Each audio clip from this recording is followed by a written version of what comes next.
Riri mathukuru ma university makoretwo matekuhota kurugamirira mihango yao kumana na wagi wa kigina na kugumirwo ni mathiri. Riu nyingi cia university ici ciaya gwikora haceke na kuhingirwo mamwe ma motungata ni kanju ya githomo kia university ni mathiri maria matarihite.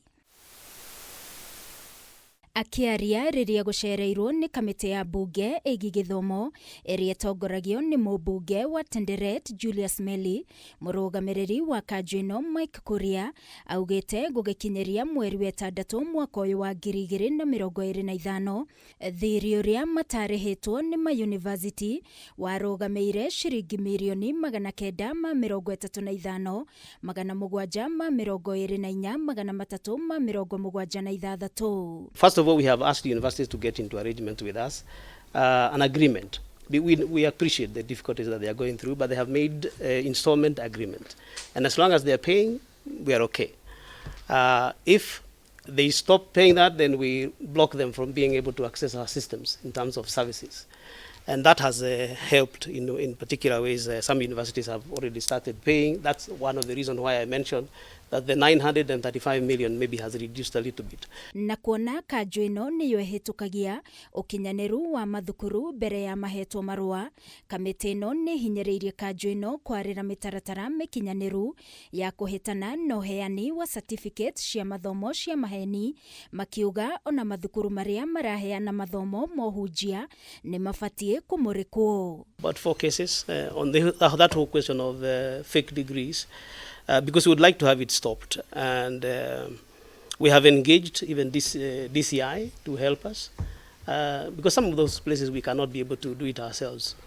We don't have the capacity to do that at the Commission. So we need to tighten that whole area of issuance of fake degrees. Of course, if an institution is not accredited, it doesn't have the license to give a certificate of any kind.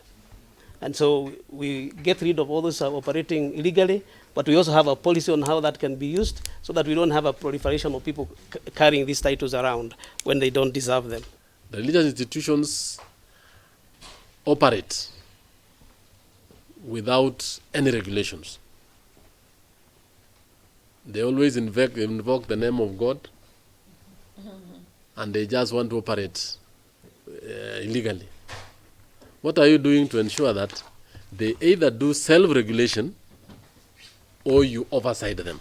Thutha ucio kamiti ino ni cokire gutabania icera thukuru-ini wa kothi cia moko wa Kenya School of TVET, kuria urugamiriri wa thukuru uyu uhithuritie ati makoretwo makigeria gukinyira taito ya mugunda uria woikarirwo ni thukuru uyu iria riwiri moko-ini ma ministry ya maundu ma nanja, makiuria kamiti ino kumateithiriria gucokia taito ino rungu rwa thukuru uyu. This is an educational institution, so it is owned by the State Department of Education.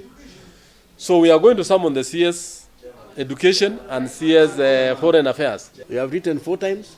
We wrote one to Treasury, to the PS Treasury in 2022, and it was forwarded by our CS, and they replied that they don't have the title deed. And we have the documentation. Geri Fotera Kameme TV ni Jetagwo Wagoi wa Moirore.